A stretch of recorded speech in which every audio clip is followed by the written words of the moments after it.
இப்போ நான் உங்ககிட்ட ஷேர் பண்ண போகிறேன். இது நான் ஃபஸ்ட்டு கேள்விப்பட்ட உடனே எனக்கே ரொம்ப ஷாக்கிங்காக தான் இருந்தது. இப்போ நான் பேசிகிட்டு இருக்கிற இந்த நேரத்தில் தமிழ்நாட்டில் இருக்கிற நம்ம யாருக்குமே ஓட்டு போடுற உரிமையே இல்லைன்னு சொன்னால் நம்புவீங்களா? நான் நீங்கள் உட்பட யாருக்குமே அது இல்லை. நான் பயமுறுத்துறேன்னு நினைக்காதீங்க, அதுதான் நிஜமும் கூட.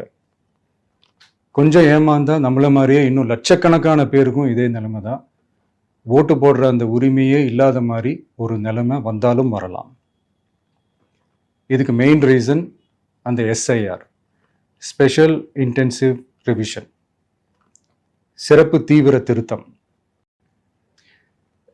இப்போ இந்த எஸ்ஐஆர் நம்ம தமிழ்நாட்டில் எப்படி ஒர்க் ஆக போகுது?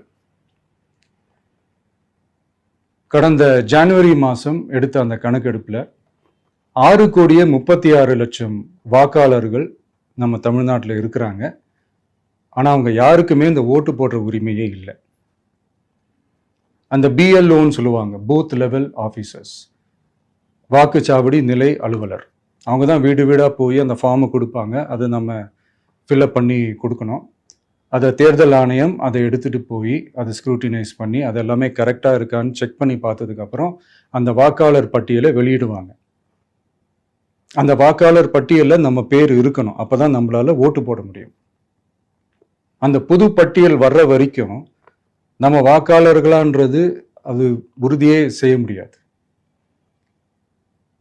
இன்கேஸ் அந்த புது பட்டியலில் நம்ம பேர் இல்லைன்னா அது ஒரு தனி ப்ராசஸ், அது ஒரு தனி ஃபார்ம், அது ஒரு தனி கிளைம்ன்ற மாதிரி அது ஒரு வேற வேலை.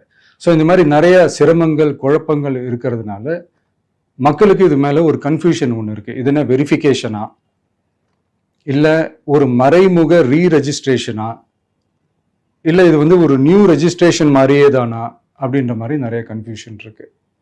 அவங்க செய்ய வேண்டியதெல்லாம் ஒன்று தான்.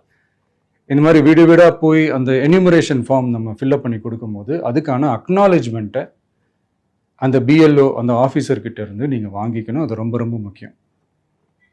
இது நான் சொல்கிறது வாக்காளர் பட்டியலில் ஆல்ரெடி உங்கள் பேர் இருக்கிறவங்களுக்கு நான் சொல்கிறேன்.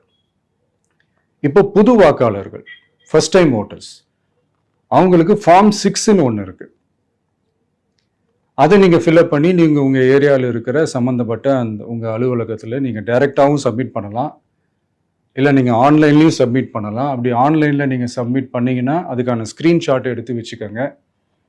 ஃபோனில் மெசேஜ் வரும், அதை சேவ் பண்ணி வச்சுக்கோங்க.